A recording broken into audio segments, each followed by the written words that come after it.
además con los conflictos que tenemos en el mundo, da como miedo. Miedo a una tercera guerra mundial y con avances en pues lo que tiene que ver con material bélico y específicamente con material nuclear. ¿Cómo estamos en el mundo en este momento en ese sentido? Tenemos a Leancy Clemente, ingeniero nuclear, es socio del grupo Archicentro, empresa multinacional de gestión documental basada en Orlando, Florida.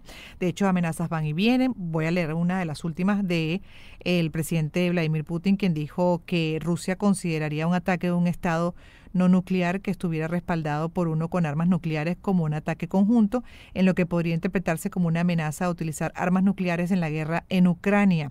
La política de Rusia sobre el uso de armas nucleares podría cambiar y bueno, el mandatario afirmó que su gobierno estaba considerando cambiar las reglas, condiciones previas en torno a las cuales Rusia usaría su arsenal nuclear. Ayer vimos el ataque de Irán a Israel. Comentaba ayer un especialista que tocamos en estos temas de conflicto de Medio Oriente que una de las maneras que podría Israel devolver el ataque podría ser quizás atacando sus centrales nucleares. Pero bueno, en definitiva, ¿cómo estamos? Usted como especialista, ¿cómo ve todo esto, señor Leancy? Buenas tardes y bienvenido.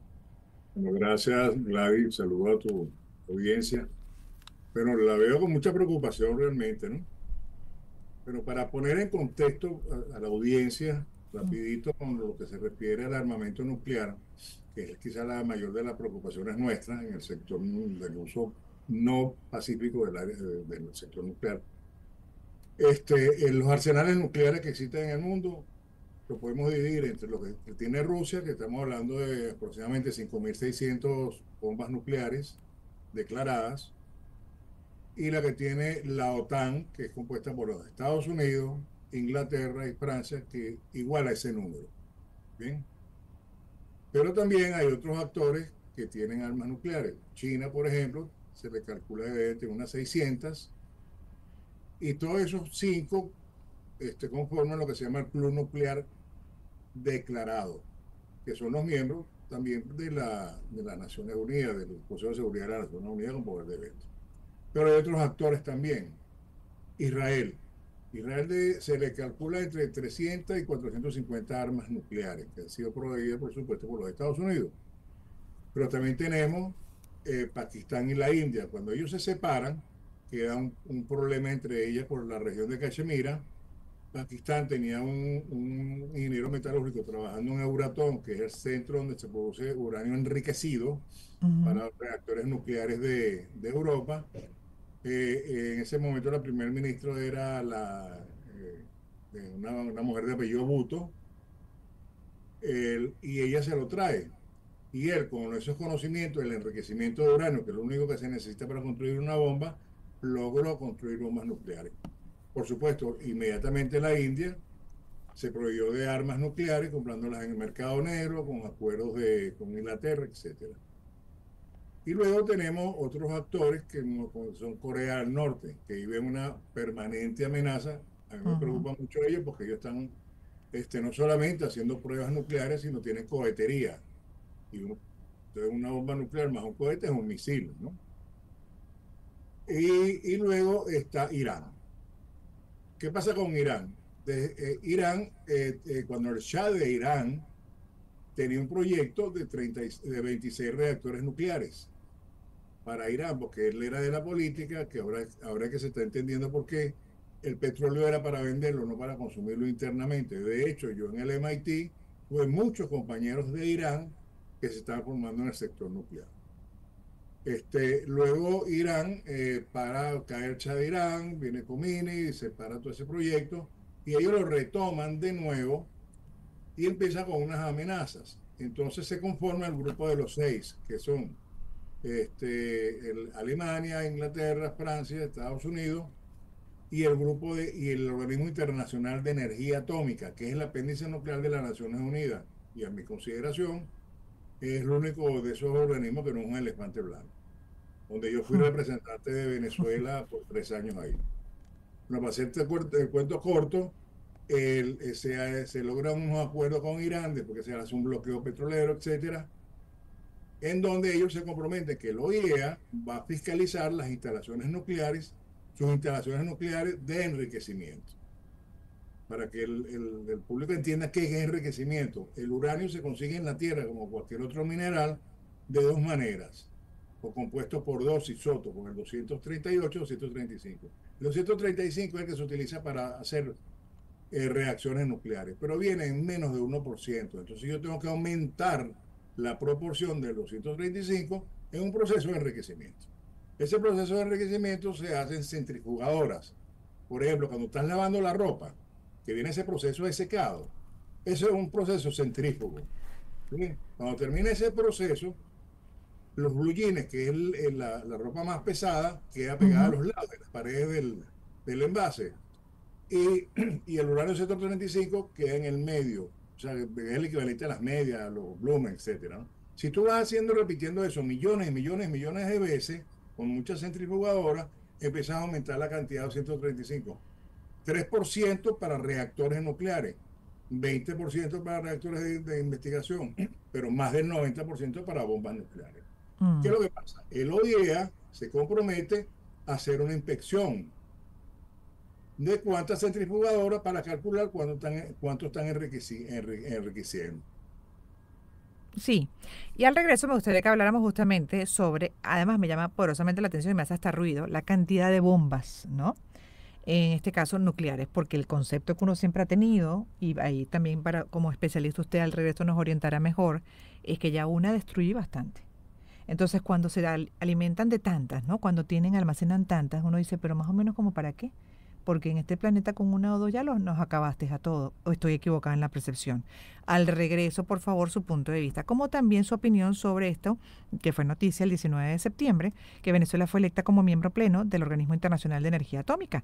Y de hecho, la embajadora de Venezuela en Viena, Claudia Salerno, anunció la contundente victoria de la nación conquistada este jueves, cuando resultó entonces ya aceptada como miembro. ¿Qué representa eso? Al resto también, por favor, vamos a hacer una pausa. Leancy Clemente es especialista, ingeniero nuclear, y justamente tocando el tema de cómo estamos en materia nuclear en el mundo.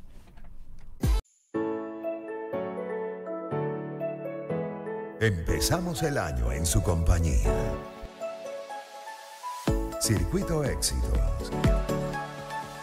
Caracas, Maracay, Puerto La Cruz, Puerto Ordaz, Barquisimeto, El Vigía, Guarenas, Guatire, Mérida, Táchira, Margarita, Maracaibo, Maturín. Circuito Éxitos. Melodías de siempre. Sonidos en primera fila.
Empezamos el año en su compañía. Circuito Éxitos. Caracas, Maracay, Puerto La Cruz, Puerto Ordaz, Barquisimeto, El Vigía, Guarenas Guatire, Mérida, Táchira, Margarita, Maracaibo, Maturín. Circuito Éxitos. Melodías de siempre. Sonidos en primera fila.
Dos y 44 minutos ya en la parte anterior con nuestro invitado Leancy Clemente, ingeniero nuclear. Se ha especializado en este tema que estamos desarrollando con él para entender mejor dónde estamos parados en el mundo con relación a las armas nucleares y a la posible, por ejemplo, guerra, tercera guerra, y con este tipo de materia, ¿no? De bélica, de material bélico. Así que ya ahí estamos mejor ubicados sobre eso, cómo se han abastecido los países, y quedó incluso con nuestro invitado también despejar la duda de por qué tanto.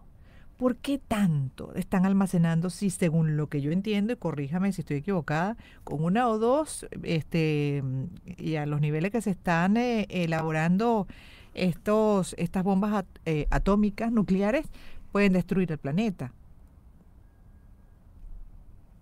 Tiene el micrófono silenciado. Ajá, ahora sí.